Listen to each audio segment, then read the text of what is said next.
What do you think about the current state of college football? There have been a lot of words that have been thrown around recently, Been a lot of harsh allegations that I don't think a lot of you could prove if pressed in a court of law, but because you read it on Twitter somewhere, it's got to be true. So I'm not saying that it's not an ugly scene out there right now. What I'm saying is you may hear me talk in a more measured approach over the next few minutes.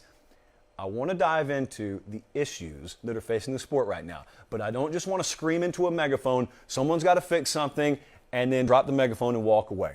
Got to do a little bit better than that. We hold ourselves to a little bit higher standard on this show. So let's dive in. Let's talk about it. If there's one question that's the most popular question I have been asked over the past 2 or 3 months, it has been, give me some advice on how to still enjoy this sport I love, the sport of college football, if I hate what's happening with the transfer portal and with NIL and with tampering and with all that stuff. Well, here's my approach, because I'm having to do the same thing. Thousands of you, if I know you like I think I do, are probably going to eat some bacon tomorrow morning, or at least at some point this week. Now, I know good and well you don't want to know the story of how that bacon got to your table. I know good and well you don't want to know the story between the time that Farmer Collins said, "Come here, pig," to the time that plate got put in front of you on your table. A lot of horrible stuff happened there. You don't really want to know that part of the story, and that's fine. I don't either.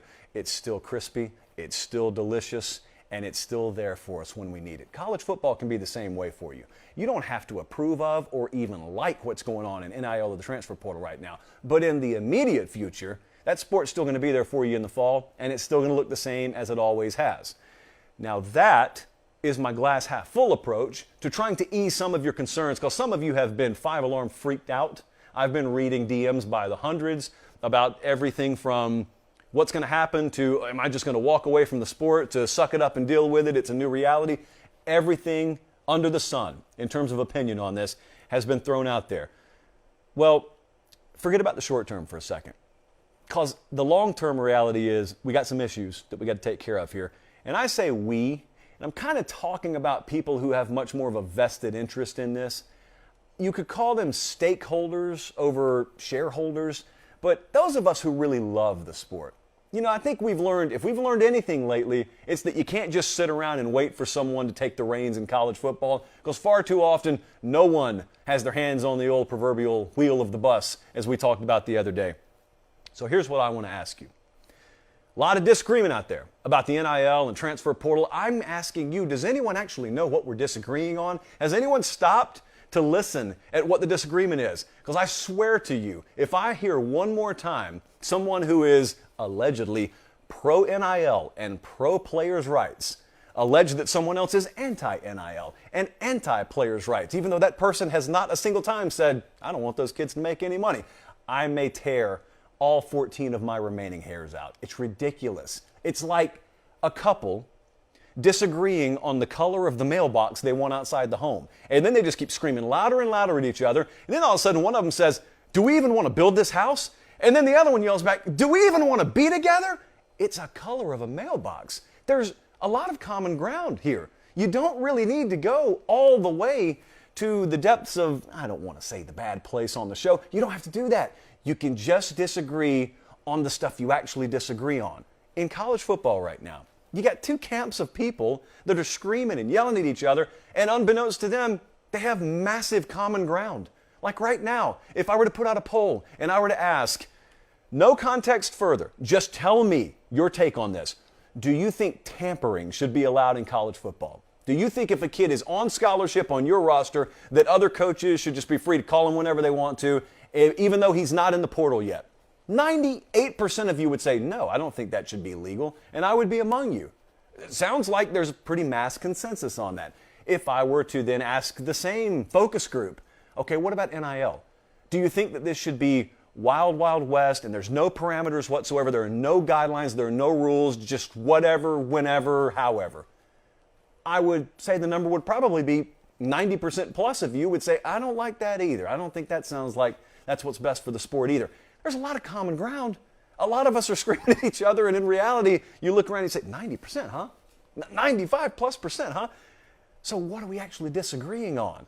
Well, what we're disagreeing on is probably far more nuanced in context than you think it is. And number two, it's really What are the problems that we actually disagree on? What are the answers? What can be done? Who is calling me while they know I'm on air? Let's go see who that was. Ooh, spam. Don't like her. What can be done? And then here's the most important question of all. Who's actually capable of doing those things that need to be done? Notice the pause there, because that's the answer that we really haven't had as of late. You know my take on this. I have told you repeatedly, and I'll continue to tell you, forget the NCAA. Forget about them. Should have forgotten about them a long time ago. Forget about them. Conference commissioners, television executives, those are the folks, and some of the smartest legal minds in the room. They got to take control of it. They got to come up with ideas that, believe it or not, some guy sitting behind a microphone in downtown Nashville, Tennessee may not be equipped to come up with. It's like I can tell you there's a problem. I may not have the solution for you. I got some ideas, but this is not my area of expertise. I love college football. I'm not ready to walk into a courtroom tomorrow and litigate this sort of thing. But there are people who have that responsibility, and there are people who have that capability.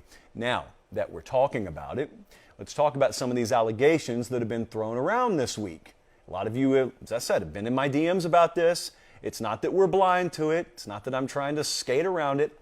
I know what the allegations are, so let's just talk about it. In fact, Jesse, I think we have a tweet that will serve to represent thousands of you who asked this, from Cutter, no less. The question was from Ryan, and he said, do you think there will be any fallout for Lincoln Riley and his staff about this whole tampering situation? As an add-on, as commissioner, how would you deal with tampering? Save that second part for a rainy day. Let's address the first part. What proof do we have of that? I know that there are allegations. Trust me, I've heard them. I know it seems very suspicious. And for those of you who are unfamiliar, Jordan Addison won the Biletnikoff Award last year. So the top receiver in the country at Pitt, there have been strong indications that he may be entering the transfer portal, and there may be a sizable NIL offer on the table from him. And naturally, because he was not yet in the portal when those rumors surfaced, and USC was the school that he was most readily linked to, it's got to be tampering.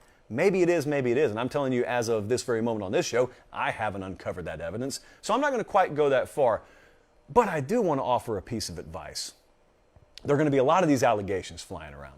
A lot of folks using that T word, tampering. A lot of folks talking about Lincoln Riley right now. It's okay if you disagree with the practice of tampering. You've got a friend in me. I disagree with it too. That's not my advice to you.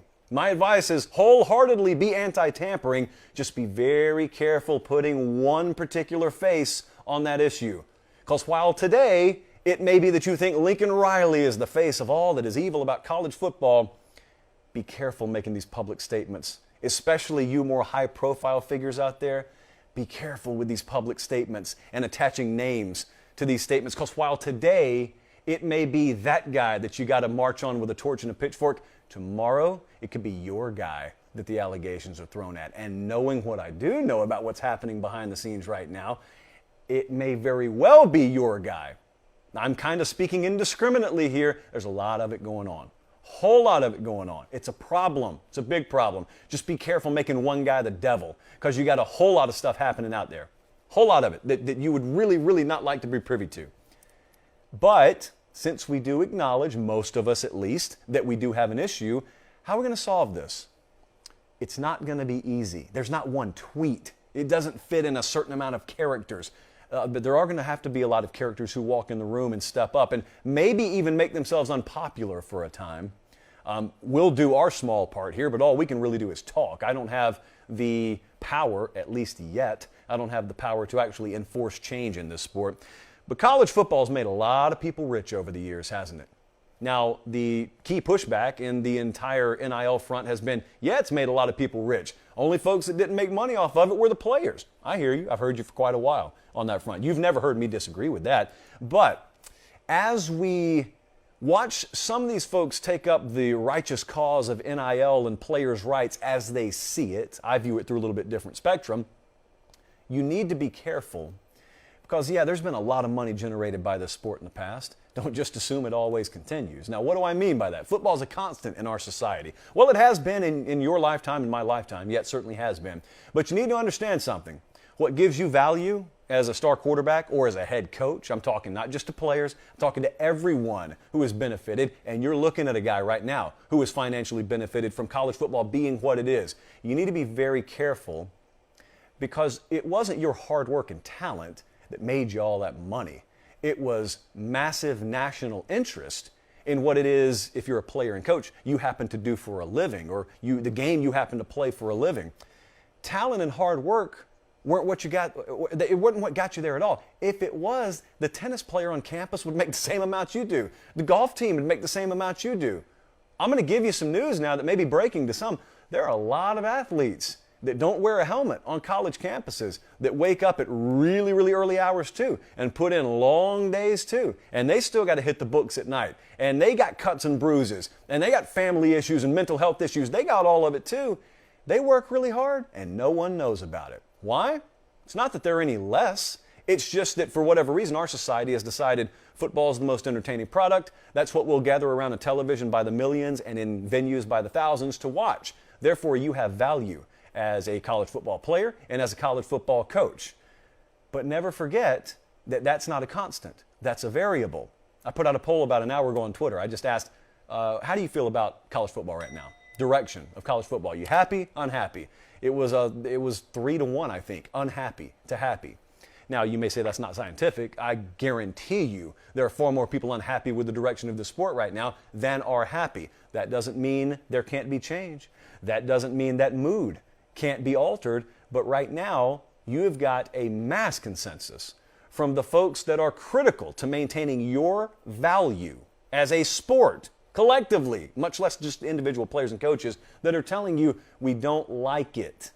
So you can either look at them and you can laugh, you can say, deal with it, tough, this is just the way it is, and expect that they can't say anything in return, or you can understand those people have options. They've never had more options, actually, in terms of entertainment than they do right now. NASCAR learned this lesson the hardest way imaginable. Pro wrestling learned this lesson the hardest way imaginable. College football is not immune to learning this same lesson. People love you. I love college football. The thousands of people who watch this show, the millions that watch those games per week, they love college football. Not all of them need it. They may, in a roundabout way, tell you they do. You are going to either adjust the current direction of the sport, or you're going to find out the hard way, like others before you, that constant that we assumed was actually a variable. And all of a sudden, those numbers look to be dwindling just a little bit. And then the next year, a little bit further. And then the next year, a little bit further after that. Here is the problem. By then, it's too late. You lose them, they don't come back. They don't come back. You can do all kinds of data and analysis you want to on it. They don't come back. In modern media, you lose them, you lost them for good. So let me give you a final thought. And I just want you to think on this one. Because right now, there's a lot of stuff happening in college football that if you would have even said it 3 years ago, would have sounded crazy. And what that leads someone like me to think about is, in the future, what's going to be happening 3 years from now that today sounds crazy? So one of you, Sean, sent me this tweet today. And I don't really have an answer for you. But you're going to think it's crazy initially. I just want you to think on it for a second. Sean said, with power conferences being tied to certain TV networks, is there a future where they lose their image of impartiality and start giving NIL deals to boost their own teams, i.e. ESPN starts signing deals for SEC players now that they have the SEC rights starting in 2024. Now, that sounds crazy, right? Well, okay, it sure is. It absolutely is crazy. But we're currently in a no-parameter society of NIL. There are no guidelines. That's what Wild Wild West means. It wasn't just a mediocre movie in the 90s. It is the state of this sport right now. And so as more money arrives at the table, is that the most ludicrous thing, given what has already long since happened with shoe companies and college and AAU basketball? Is it the craziest thing to think that with that amount of money and that much vested interest in maximizing viewership, the powers that be at those particular networks might not look and say, what can we do to make sure this product remains as pristine as possible and as high level as possible? This does not have to look like some TV executive showing up at a high school and cutting a kid a check. It could be executed in many different ways. In Sean's example, here's how I would envision that actually happening. I would envision networks and conferences collectively understanding that, yeah, there's a lot of money on this table right now. And we do have a vested interest in this conference attracting the best talent in the country and maintaining that. So what if you get into a situation where you have conferences via back channel, or whether you have conferences and television networks agreeing on a revenue distribution model that, because you make more money than the other conferences, can afford to pay out on average to players more than players in other conferences? Look, you can either do one of two things. You can either say, hey, that's the way it works. That's a free market. Or you can say, this is college football. It's not your 9-to-5 job. This has always been a natural preserve of sorts within the realm of sports. If we were to leave this to free market principles, or if we were to have done that a long time ago, the sport would have eaten itself a long time ago. So what kind of checks and balances do you need in the sport to maintain the sport itself? Because there are a lot of folks carrying that flag right now that are waving it in the name of NIL or waving it in the name of players' rights. And these are concepts that in and of themselves I'm not opposed to at all. If you watch the show, you know that. But I also know this. None of you are worth anything if no one's watching. That's where I'll leave that. So you have to have some reasonable minds here that understand just because we're technically capable of doing this or that doesn't mean it's what's in the best interest of this sport, which has to remain at the forefront, because at the end of the day, if you don't have the sport as you've known it, you don't have any value. Who's going to realize that before it's too late? Hopefully several people who are equipped to actually enact change.